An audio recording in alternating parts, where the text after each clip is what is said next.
The 1980s was a time of big hair, big shoulder pads, and of course supermodels that became household names. Fashion in the 80s changed a lot thanks to television, music, and a globalizing economy. In today's video, we will have a look back at some of the top supermodels of the decade. Jerry Hall was a rising model in the 70s, and she was absolutely thriving in the 1980s. By the time she was 21, she had appeared on 40 magazine covers.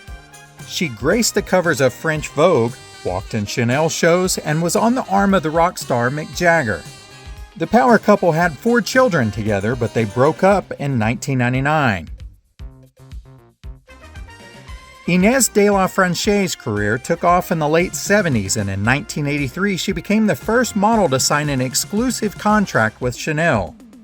In 1989, Franche and Lagerfeld had a public falling out. However, they made up when she walked in his show one more time in 2011.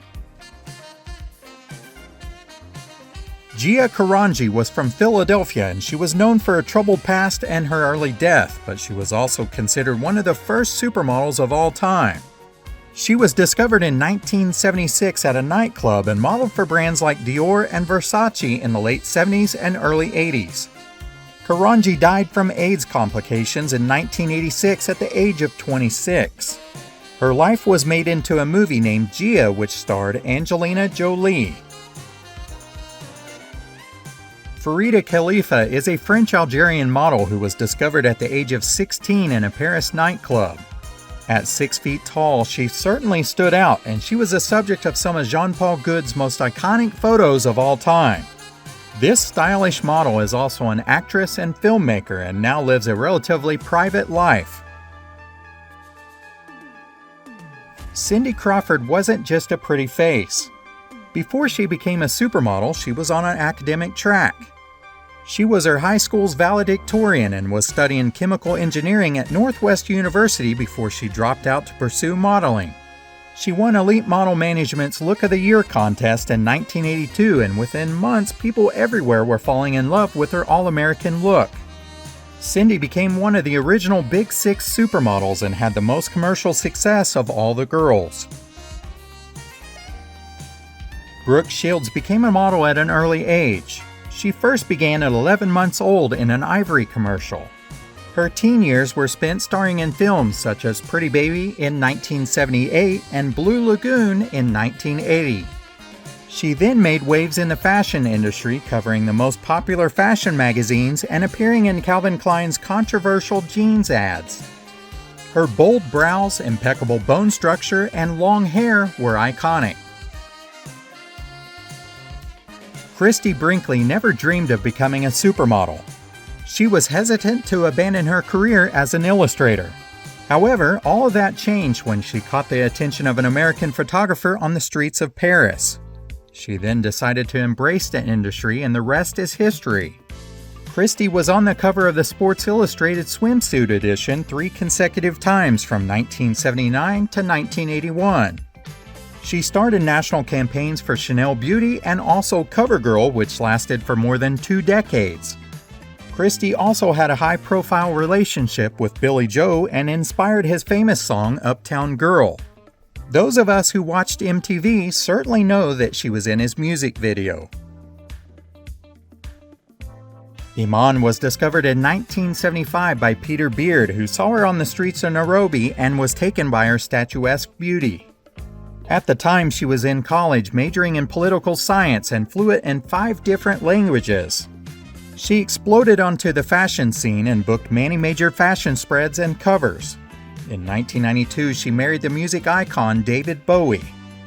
In 1994, she became the CEO of Iman Cosmetics, which served the women of color during a time when the beauty industry largely ignored their needs.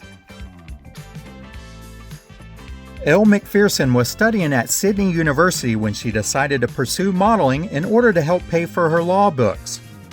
The Australian beauty moved to New York City, only planning to stay for a year, but she soon found instant success. By 1986, she had appeared on all of the major fashion magazines. She has appeared on the cover of Sports Illustrated swimsuit issue in 1986, 1987, 1988, 1994, and 2006. Her incredible physique earned her the nickname The Body. Carol Alt was enrolled in college on an Army scholarship and was participating in military drills around the time that she was discovered. A photographer walked into a restaurant where she was waitressing and told her she should try to model. She was introduced to Elite Model Management founder John Casablanca and was offered a contract on the spot. She went on to become one of the most famous cover stars of the 80s, and she walked the runway for likes of Calvin Klein and Ralph Lauren. Paulina Poroskova's modeling career began after a chance encounter with an elite model management scout on the streets of Sweden. She went on to appear in numerous magazines, starring in campaigns for Estée Lauder, Maybelline, and more, as well as the cover for the Sports Illustrated swimsuit edition in 1984. Paulina had the most lucrative contract up to that point with $6 million as a payday for Estée Lauder. She married the frontman of the Cars, Rick Ocasek, and then began her acting career. Kim Alexis was discovered by Elite Model Management and started modeling at 18. She did do high-profile fashion work, but she was best known for her beauty as the face of Revlon's Ultimate 2 line. She appeared on the cover of the Sports Illustrated swimsuit issue for 6 consecutive years. Linda Evangelista was discovered by a scout from the world-famous Elite Model Management in 1981. She officially began modeling in 1984 after a brief run at Miss Teen Niagara.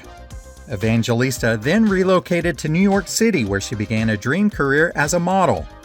She began modeling for Chanel, Gianni Versace, Giorgio Armani, Calvin Klein, and more. She was dubbed the color chameleon of fashion for her ever-changing hairstyles. In 1988, she chopped off all of her hair, and it inspired women all over the world to ask for the Linda when they visited their local salon.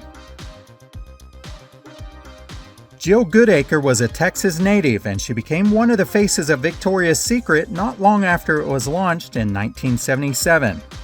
She contributed to the brand, making it successful and a leader in the industry. In 1994, she married Harry Connick Jr., and the couple are proud parents of 3 girls. Stephanie Seymour was another notable face in the early days of Victoria's Secret. She was not only famous for that, but also appearing in multiple editions of the Sports Illustrated swimsuit issue, Vogue, and even Playboy during her long career. Janice Dickinson started modeling in the late 70s but was considered a supermodel by the time the 80s rolled around. She was one of the first models to be represented by Elite Model Management, and she worked with Calvin Klein, Gianni Versace, and Oscar de la Renta. Years later, Janice appeared on the reality competition America's Next Top Model alongside Tyra Banks. She was very stern and known for handing out the harshest criticism to aspiring models. Kathy Ireland was scouted by Elite Model Management at the age of 17. She became one of the most recognizable faces in fashion when her 1989 Sports Illustrated cover released to the public. Her cover is still held as one of the most iconic in the publication's history. Not only was she a supermodel, but she pursued acting, and she also started her own business in 1993.